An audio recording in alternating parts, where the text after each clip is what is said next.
અલીગઢ તથા મારા વાલા વિદ્યાર્થી મિત્રો, આજે હું 15મી ઓગસ્ટ વિશે થોડું કહેવા માંગીશ. તમે શાંતિથી સાંભળો એવી મારી નમ્ર વિનંતી.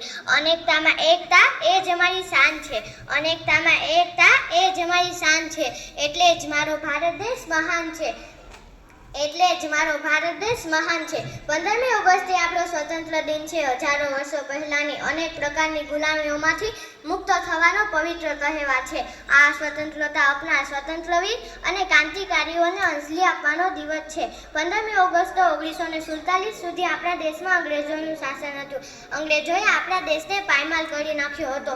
લોકોના ગૃહ ઉદ્યોગ પડી ભાગ્યા હતા. પરિણામે આપણા દેશમાં હજારો કારીગરો બેકાર બન્યા હતા. અંગ્રેજોના જુલ્મથી પ્રજા ત્રાસી ગઈ હતી.